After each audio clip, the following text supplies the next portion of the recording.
हमेशा किसी भी चीज में संतुलन। यह है गीता सार की जीवनी समझाने के लिए एक सरल कहानी। राजा इलंगोवन ने घोषणा की कि वह अपने देश का एक हिस्सा उस व्यक्ति को दे देंगे जो मंत्र का पाठ करता है और जो उस व्यक्ति की रक्षा कर सकता है जो अपने अंतिम दिनों में दुखी है। कई लोग रोज आने लगे।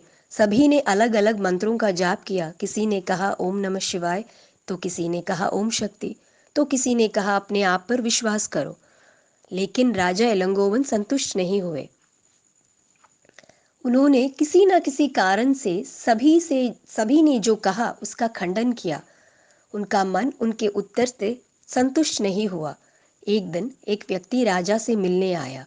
उसने राजा को एक अंगूठी दी और कहा, जहांपना, आपको बिना किसी दोष के एक लंबा जीवन जीना चाहिए, और यदि आपके कहे अनुसार कोई स्थिति आपके सामने आती है तो उस दिन इस अंगूठी को खोल कर देख ले, तब तक इसे न देखें।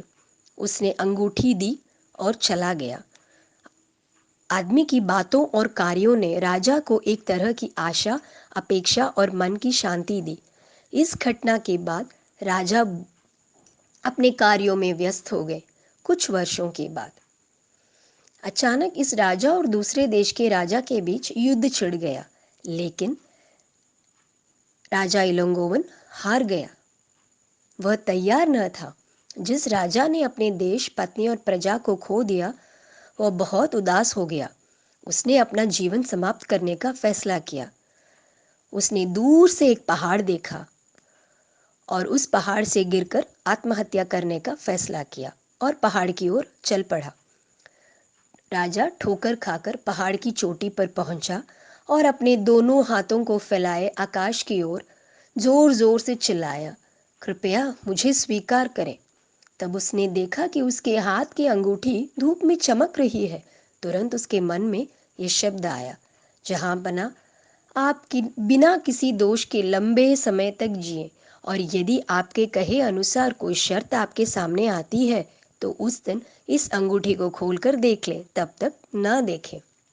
अब ऐसा ही है, देखते हैं इसमें क्या है। उसने अस्थायी रूप से मरने का विचार छोड़ दिया और बैठ गया और अंदर क्या था ये देखने के लिए अंगूठी घुमा दी। कागज का एक छोटा सा टुकड़ा अंगूठी के अंदर लुढ़का हुआ था। उसने उसे बहुत ध्यान से लिया और देखा।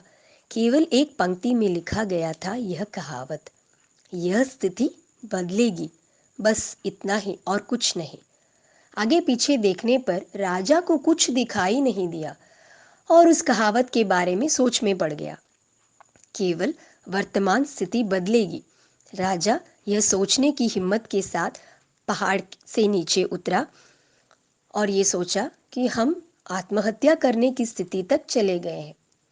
उसने अपने अनुयायियों को ढूंढा और उन्हें पाया। गांव में रहने वाले लोग अपने राजा को देखकर बहुत प्रसन्न हुए। उसने युवाओं को एक साथ इकट्ठा किया और सेनाएं बनाई। महल में अपने पुराने सैनिकों के गुप्त सहयोग से गुप्त द्वार से प्रवेश कर गया। दुश्मन देश के राजा को गिरफ्तार कर लिया और उसे कारागृह में डाल दिया और फिर से राजा बन गया। जब राजा सत्ता में वापस आया तो प्रजा बहुत खुश हुई।